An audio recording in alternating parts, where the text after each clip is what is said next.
Bom dia, senhores. Boa tarde, dependendo do horário que estejam assistindo a este vídeo. Hoje, então, excepcionalmente, não estarei gravando com vídeo, por não estar no local que eu estou acostumado, ok? Não sei se isso vai essas circunstâncias irão permanecer até a gravação das próximas aulas, porém, espero que não. Então, hoje vai ser sem vídeo, ok? E nós vamos retomar então o nosso assunto. Né? Estamos então em hidrodinâmica, onde basicamente estamos falando de fenômenos que ocorrem quando um fluido escoa. Em particular, o fluido nosso de interesse é um fluido líquido, certo? Falamos sobre algumas grandezas, falamos sobre alguns regimes de escoamento que são importantíssimos, ok? Na verdade, nós temos dois regimes, digamos assim, bem definidos, e um no meio deles, que é o regime de transição. Esses regimes bem definidos é o escoamento laminar, ou também chamado às vezes de escoamento estacionário, e o outro é o escoamento turbulento. É importante que os senhores se atentem a isso. Quais são, digamos assim, as consequências, né, ou os fenômenos que ocorrem nesses dois tipos de escoamento? O que acontece em um, será que também acontece no outro? Será que não existe nenhuma diferença muito importante? Nós vamos debater um pouco mais sobre isso, mas de antemão eu gostaria de pedir aos senhores que fiquem bastante atentos a isso.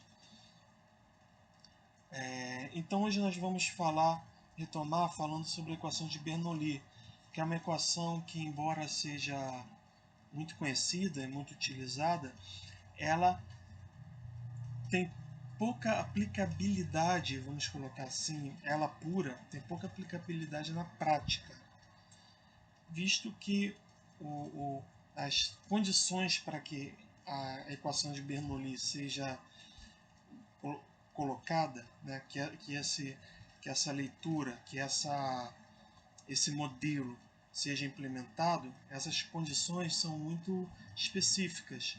E como já discutimos várias vezes, essas condições nem sempre estão ao nosso alcance, né, na vida real, no mundo real. Já vou explicar o porquê disso, mas antes disso eu queria fazer só uma observação. Como eu disse, então, ela tem pouca aplicabilidade, porém, alguns efeitos que são descritos, que são demonstrados pela equação de Bernoulli, alguns efeitos ainda assim aparecem no que nós vamos chamar de escoamento real, né? Em detrimento do escoamento ideal que nós estamos utilizando, que nós vamos utilizar para descrever a equação de Bernoulli. Então, ela é uma aproximação da realidade, e vocês podem pensar nisso, por exemplo, como lembrando, por exemplo, do caso de um lançamento de um projétil. Vocês podem observar que nós sempre usamos a condição de vácuo, né? Muitas vezes utilizamos a condição de vácuo, mas sabemos que qualquer objeto que seja lançado, ele não aqui nas proximidades da superfície da Terra, ele não está no vácuo, ele está imerso no fluido, que é o ar. Então, algumas outras forças, ou alguma outra força, sem ser a força-peso, aparecem, né? Que é o caso, por exemplo, da força de resistência do ar. Porém, nem por isso o tratamento puro e teórico de um lançamento no vácuo é totalmente, vamos colocar assim, totalmente longe da realidade. ele serve para muitas situações e para termos muitas respostas, obtermos muitas respostas. Então, nesse mesmo sentido, a equação de Bernoulli, embora seja uma idealização, né, no plano matemático abstrato, a sua compreensão traz à luz, traz à tona a explicação para muitos efeitos que nós observamos na prática. E alguns deles nós vamos conversar ainda hoje sobre eles, ok? Bom, então, como eu disse, como a equação de Bernoulli vem de uma idealização, nós precisamos então assumir algumas hipóteses. Em princípio, são três principais hipóteses que nós utilizamos. A primeira delas é que o escoamento ele ocorre sem viscosidade. Nesse sentido, você já pode perceber que é impossível, porque, na verdade, nós vamos discutir nas próximas aulas, conversar um pouco sobre viscosidade, mas eu já posso adiantar que a viscosidade ela é uma espécie de, vamos colocar de uma forma grosseira, de atrito interno do próprio fluido. E nesse sentido, então, nós não podemos nunca, na vida real, desprezar o atrito, visto que ele ocorre, especialmente dentro do nosso planeta, ele ocorre em todas as ocasiões. Mesmo quando você acha que não tem atrito, existe atrito. Você pode até diminuí-lo muito, mas ele existe. Então, já temos uma primeira aproximação. A segunda hipótese é que o escoamento seja incompressível, ou seja, a densidade do fluido, nesse caso, como eu já disse em aulas anteriores, a água, ela permanece constante ao longo do escoamento. E por fim, o escoamento é estacionário, um escoamento laminar. Não é um escoamento turbulento, portanto. Ok? E se vocês relembrarem então das aulas anteriores, um escoamento estacionário ou laminar é um escoamento onde você pode definir o que nós chamamos de linhas de corrente. É como se cada porçãozinha da água, sugiro até que vocês revejam o vídeo que eu passei, cada porçãozinha ínfima da água seguisse sua própria linha e não se misturasse com as outras. Ok? Então essas são as três principais hipóteses para as quais nós podemos formular a equação de Bernoulli. Dentro das quais podemos formular a equação de Bernoulli. Bom, para entender então a equação de Bernoulli, a primeira, nós precisamos começar com duas informações. A primeira das informações é que no fluido, como nós já conversamos em outras vezes, inclusive quando demonstramos a lei de Stevin, é que sobre um fluido não é que ocorram, mas podemos separar, classificar as forças que atuam sobre qualquer porção que peguemos do fluido em duas: forças superficiais e forças de campo, ou ainda forças volumétricas. Ok? Então vou dar dois exemplos de forças, ou um exemplo de força superficial e outro exemplo de força volumétrica. A força superficial é a pressão que as outras porções de fluido exercem sobre o fluido, a porção que nós estamos considerando. Então, olhem para cá, para essa porção de fluido que está teoricamente ou abstratamente inserida nesse cilindro aqui, totalmente imaginário, tá bom? Esse cilindro não existe, mas ele é só uma separação mental dessa porção aqui de água. ok? Todo fluido que está à direita dele, desculpa, à esquerda dele, está atuando com uma pressão, empurrando esse fluido, né? Fazendo uma pressão sobre essa superfície do fluido imaginária. Então a porção externa de fluido empurra esse fluido, atuando sobre essa área aqui, imaginária também. Na verdade, a área do fluido existe, a área do cilindro que é imaginária. Então imagino que todo fluido está empurrando aqui de acordo com os preceitos que nós já abordamos em aulas anteriores. Essa é uma força superficial. Agora, a força volumétrica, como nós já discutimos também, é uma força que eu não posso falar onde que ela atua, porque ela atua sobre o fluido, sobre essa porção de fluido como um todo. Por isso nós chamamos de força volumétrica. Ela atua, vamos colocar assim, dentro deste cilindro imaginário. É uma força de campo, né? Que é a famosa força gravitacional. Certo? Esse é um dos pontos que eu gostaria que vocês lembrassem. O outro ponto que eu gostaria que vocês tivessem em mente é a conservação da energia mecânica. Ok? Mas por que a energia mecânica se conserva? Basicamente porque a única fonte de atrito, né, ou de, digamos assim, de que faz a energia, que dissipa a energia, ou seja, a única fonte dissipativa seria a, a, a viscosidade, né, a força viscosa, devido à viscosidade, que, como eu disse, como eu adiantei, seria uma espécie de atrito entre as camadas internas do fluido. Como não existe esse tipo de atrito nessa nossa idealização, então não existem forças dissipativas atuando. E se vocês lembrarem de Física 1, quando não existem forças dissipativas atuando, a energia mecânica, que é aquela formada ou composta de energia cinética e energias potenciais, ela se conserva.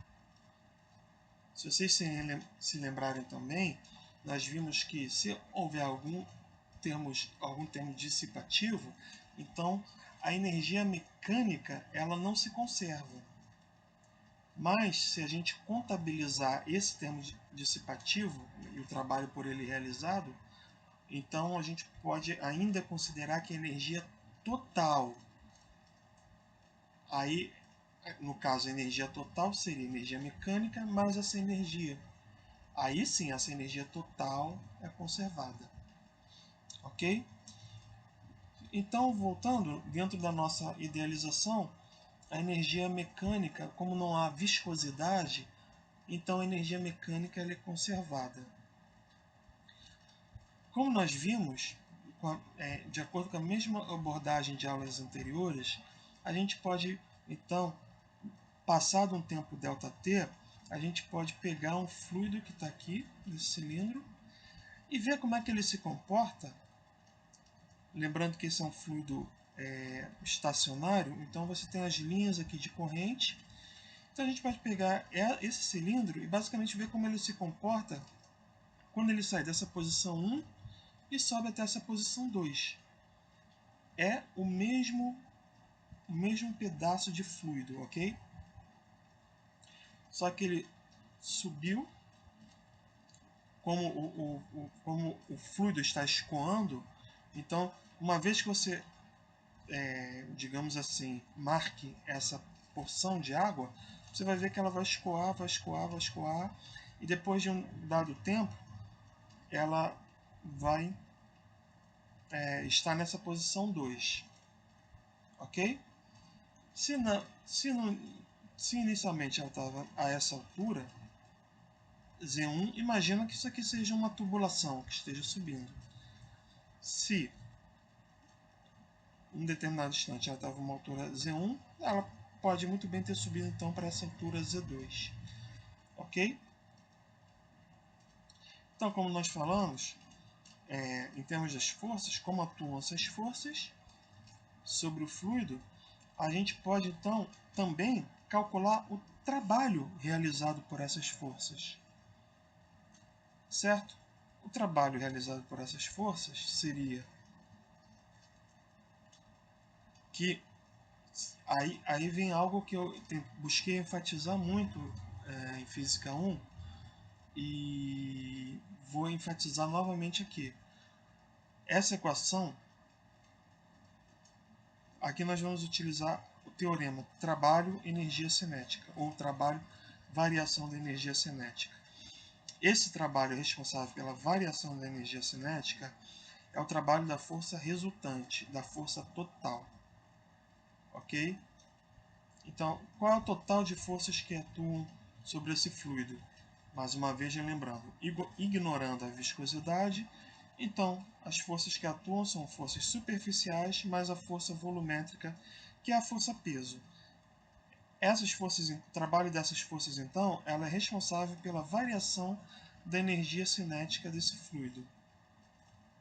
Então, se eu contabilizar o trabalho realizado, eu posso dizer então que a variação, que esse trabalho total, que nós já vamos ver quanto vale, vai ser igual à variação da energia cinética, calculado em 2, e a energia cinética calculada em 1. Ok? Então vamos ver aqui, discutir sobre o trabalho da força superficial e o trabalho da força volumétrica. O trabalho da força superficial, se vocês se lembram bem, a força superficial, se vocês se lembram, F, eu ainda não tenho o meu, fazendo um adendo aqui, um parênteses, eu ainda não tenho a minha caneta digitalizadora. Já está nos correios, mas ainda não tive a oportunidade de buscá-la. Mas creio aí que nas próximas aulas eu já tenho ela em mãos, então a gente pode ir discutindo e escrevendo as equações, tá bom? Eu acho que vai melhorar bastante. Mas em não tendo ainda, eu vou precisar um pouquinho do esforço dos senhores, ok? Para compreender o que a gente vai explicando com equações já prontas nos slides. Vamos lá. O trabalho da força então superficial é P vezes A. Se vocês se lembrarem, a pressão, nós definimos, né, a pressão como a força sobre a área, certo?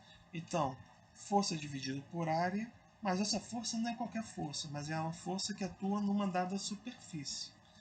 Então, força dividido por área, passa a área para lá, vai ficar pressão vezes área igual a força superficial, que é a força que está atuando nessa superfície aqui.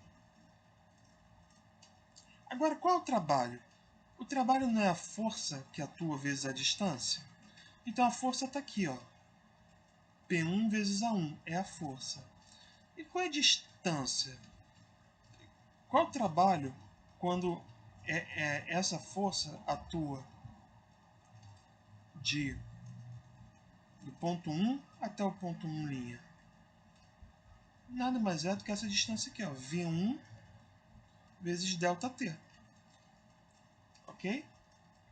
Então, se vocês quiserem ir trabalhando aí no caderno de vocês, podem fazer essa conta, né?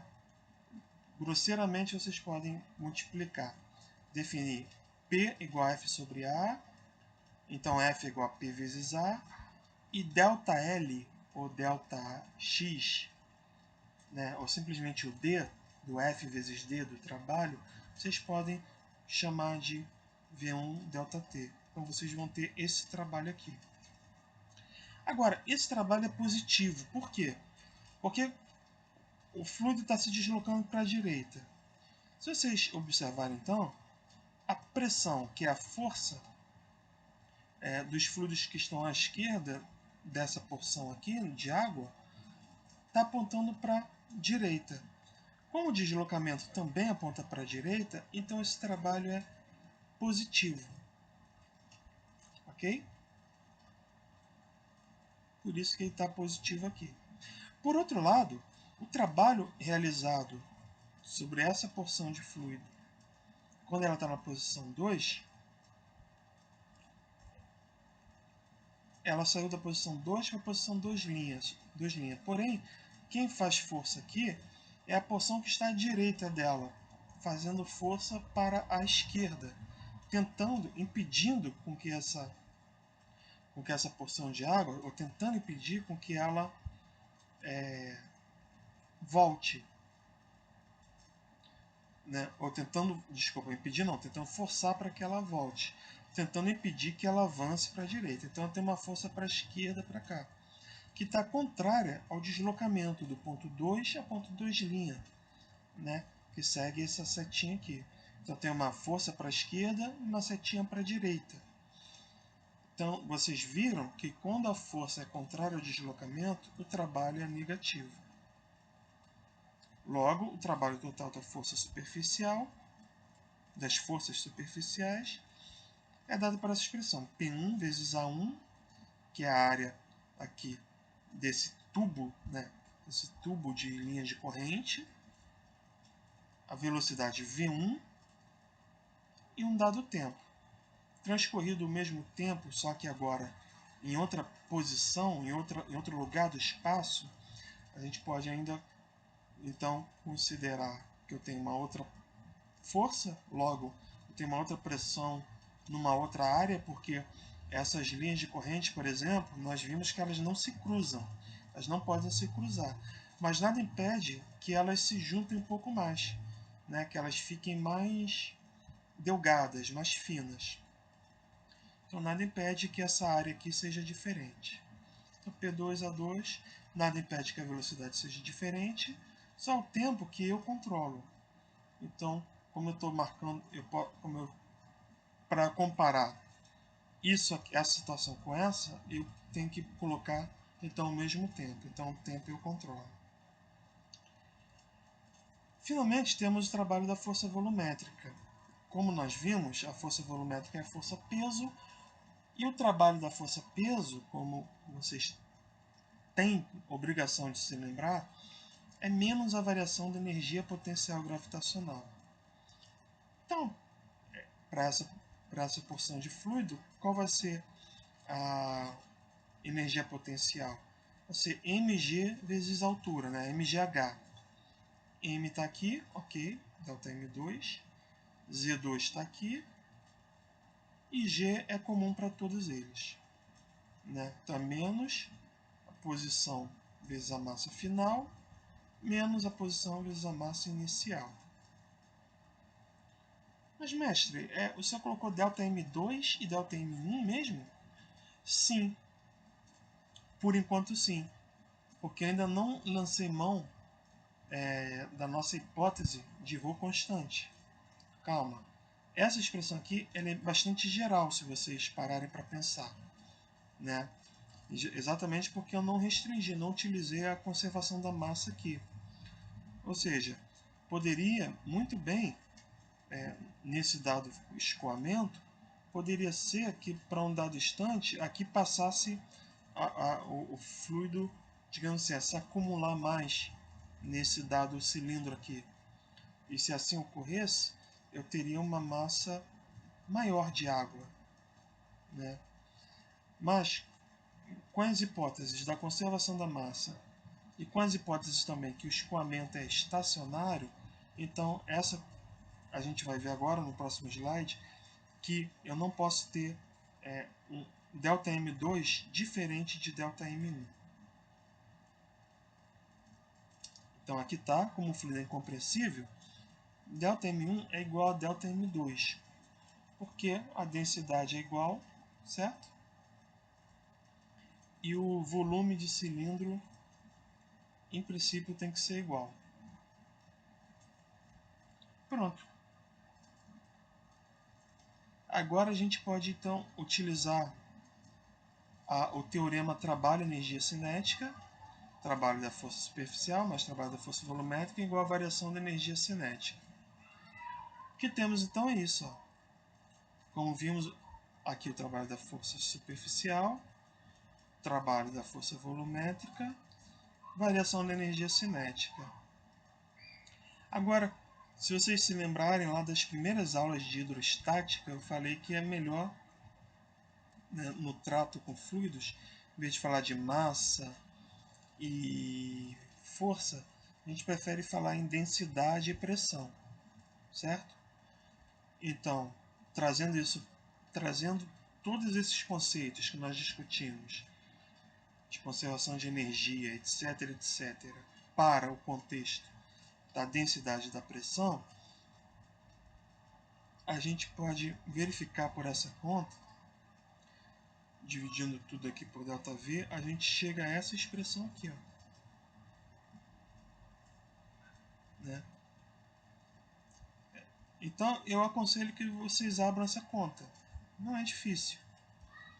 Troque ΔM por isso e, na verdade, por isso aqui. E o que tiver ΔM, vocês troquem por essa expressão aqui.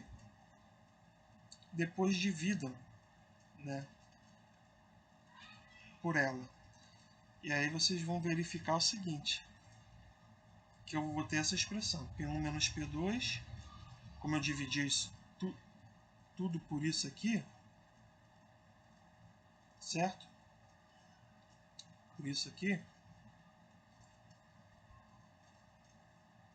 como eu dividi tudo por isso aqui, então isso vai cortar, P1 menos P2, aqui vai sobrar o ρ, né, porque ΔM é ρ vezes isso aqui, quando eu divido por isso aqui vai cortar, vai ficar só o ρ, tá aqui ele, o Z está aqui, Z1, e aqui vai sobrar um ρ também.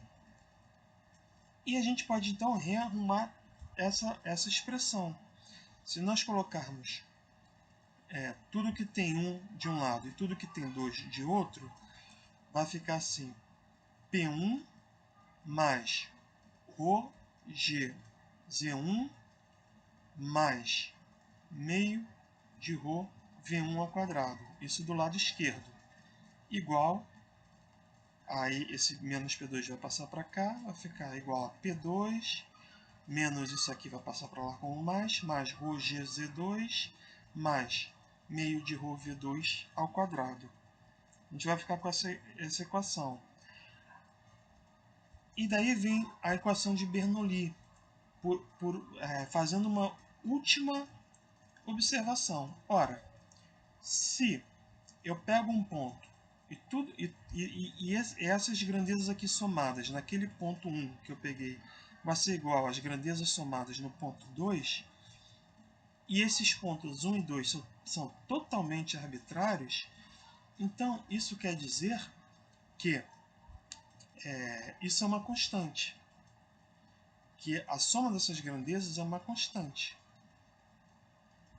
certo?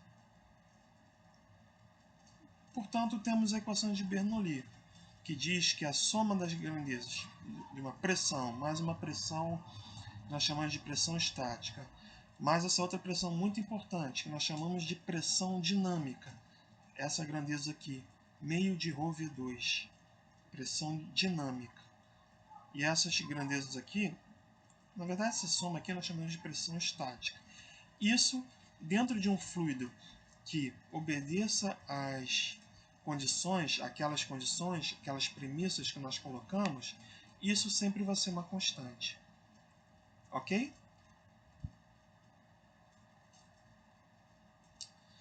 Daí nós temos algumas aplicações. Bom, eu vou falar rapidamente sobre elas, que eu acho que o ponto principal hoje é nós entendermos a equação de Bernoulli e de onde ela vem, né? De onde a equação de Bernoulli vem.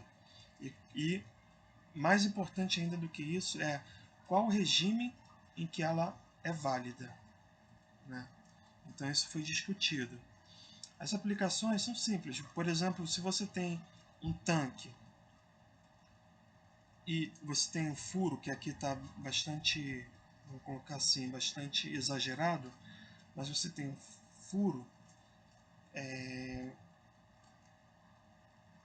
contanto que esse tanque seja muito maior, que essa abertura aqui seja muito maior do que o furo, a gente pode considerar isso aqui um escoamento estacionário, porque isso aqui vai descer muito devagar, né? Se esse tanque tiver uma capacidade enorme e o furo for pequeno. De tal forma que a gente pode usar os conceitos de linhas de corrente e a equação de Bernoulli, que basicamente é da fórmula de Torricelli, né? Ou seja, a velocidade, utilizando Bernoulli aqui, né? Ou seja, igualando a pressão, ou aquela soma daqueles fatores, P mais ρgz mais meio de ρ v ao quadrado num ponto. Como ele é constante, então essa relação vai valer em qualquer ponto, em particular nesse ponto aqui, essa altura z. Então, a partir, igualando isso com isso, nós chegamos então, a essa expressão aqui.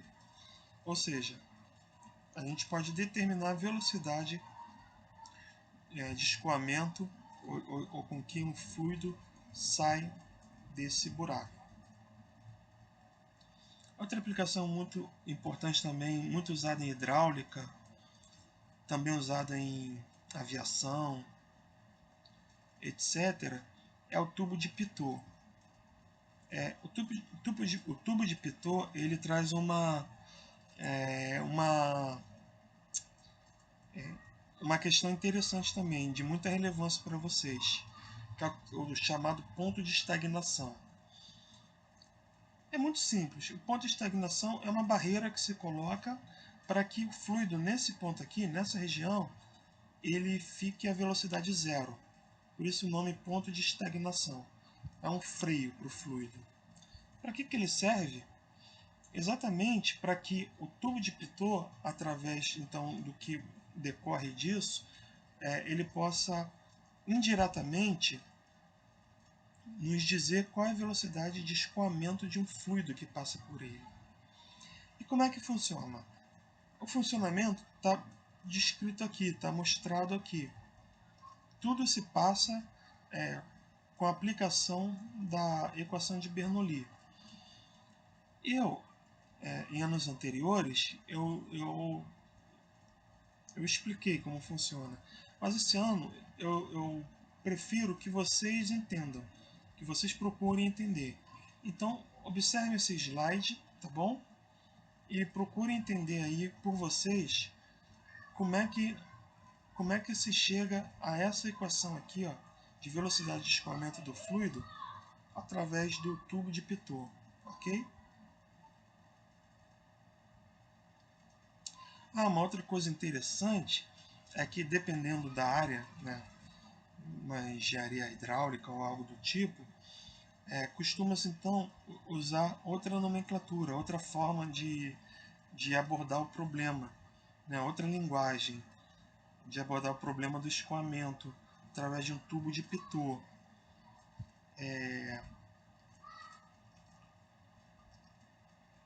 E essa questão, ela simplesmente, essa abordagem, ela em vez de relacionar velocidades e alturas, ela coloca tudo como altura, né? Tudo em termos de altura. Mas como assim, mestre? Se vocês observarem aqui, essa grandeza aqui, V2 ao quadrado. Então tem meio de ρ V ao quadrado, né? Ou seja, ρ V ao quadrado sobre 2. Mas observa que se eu dividir então por G, V ao quadrado sobre 2 dividir por G, isso aqui tem a dimensão de altura, ou de comprimento. Então, nessa linguagem, podemos chamar de uma altura dinâmica, ou carga de pressão dinâmica. E aí olha como é que fica simples. Vocês podem mostrar então que a altura total, né, ou altura de estagnação, essa altura aqui, vai ser igual à altura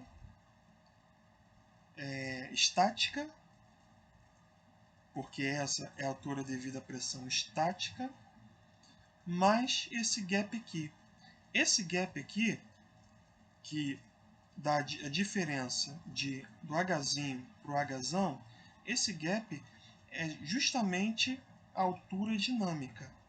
Em outras palavras, medindo essa porção aqui a mais de fluido, eu posso recuperar a velocidade de escoamento do fluido de uma forma muito simples. Ok? Outra aplicação também é o fenômeno de Venturi. Quando, por exemplo, um fluido escoando, fluido estacionário escoando, ele passa por um estrangulamento,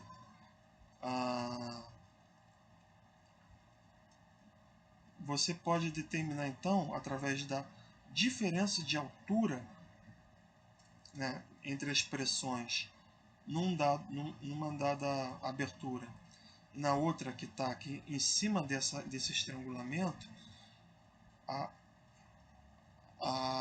essa diferença de altura, então, vocês podem usar a equação de Bernoulli e também a conservação da vazão para obter a velocidade de escoamento que esse fluido tinha quando passou aqui nessa região não estrangulada.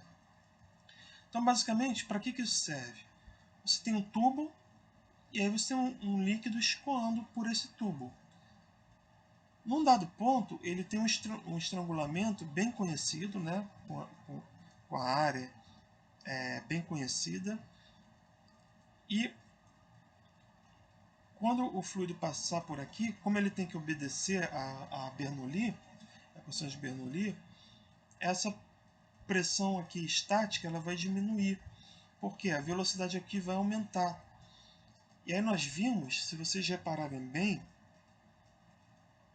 a equação de Bernoulli, se a velocidade aumenta, se a velocidade cresce, a pressão estática ela tem que descer.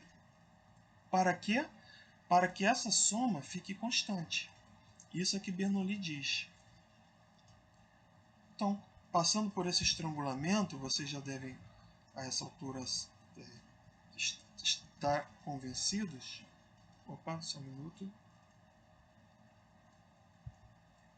Deu um probleminha aqui. Beleza, estou voltando aqui. Pronto. Vamos lá, retomando aqui. Vocês podem, então, perceber que, como essa altura aqui diminuiu, significa que a velocidade aqui aumentou, certo? Agora, nós temos algumas variáveis aqui, né? H é uma variável, V1 e V2 é outra variável. Só com uma equação nós não conseguimos resolver, né? E determinar quem é V1. Por isso nós precisamos de outra equação. A outra equação é simplesmente a conservação da vazão, ou a conservação de massa. Ou seja, se você igualar aqui V2 vezes A2 com V1 vezes A1, você tem uma equação adicional e a partir daí você consegue determinar a velocidade de escoamento desse fluido por esse tubo. Ok? Então esse é o fenômeno de Venturi. Igual, digamos assim, igual ou bem parecido, né, comportamento tem existe quando o fluido, né, escoa através do casco. Com que diferença? Com a diferença que um fluido, primeiro, ele é viscoso, segundo, dificilmente vai estar no regime estacionário, ok? Várias hipóteses, como eu falei no começo da aula para os senhores, como eu mencionei, várias hipóteses que não se aplicam. Porém, qualitativamente, existe uma relação que a gente pode extrair da equação de Bernoulli, qualitativamente falando. Então, vocês podem verificar que qualitativamente eu posso traçar linhas de corrente aqui, no entorno do casco, e aqui na proa vocês veem que tem um ponto. Esse ponto aqui pode muito bem ser chamado de ponto de estagnação, né? Aquele mesmo ponto de estagnação que nós conversamos quando estávamos falando sobre tubo de Pitot, certo? Então, o que acontece aqui? A pressão é alta, né? A pressão estática ela é alta, porque a velocidade é zero. Como velocidade mais pressão estática tem que ser uma constante, se a velocidade vai a zero, a pressão estática vai lá para o alto. Então tem uma alta pressão aqui, a pressão diminui, porém a velocidade do fluido aumenta um tanto, certo? E aqui, no final, ela volta a ser alta. Aqui tem uma coisa interessante, um fenômeno interessante, porque a pressão aqui na popa, ela não necessariamente é igual à pressão aqui. Ou seja, a pressão ela não é totalmente recuperada. Por que isso? Por que isso? Eu vou deixar para os senhores pensarem, tá? Só vou dar uma dica. Lembrem que Bernoulli, estritamente falando, o modelo da equação de Bernoulli leva em consideração a conservação da energia, ou seja, que existem outros fatores, né? Ou não existem alguns fatores que foram deixados de fora. Porém, um casco real num fluido real, existe alguma coisa a mais que não permite que toda a pressão que chegou aqui seja recuperada aqui. Que fator é esse? Deixe para os senhores pensarem. Ok? Bom, então por hoje é só. Peço desculpas novamente por a gente estar discutindo equações sem escrever. Desculpa. Mas esse problema, eu prometo que ele já vai ser resolvido muito em breve. Ok, senhores? De qualquer forma, eu estou à disposição para esclarecer as dúvidas e vou tentar, o mais breve possível, estar aí pelo menos algumas vezes no Ciaga para tirar dúvidas pessoalmente, ok? Então, por hoje é só. Um abraço e até a próxima.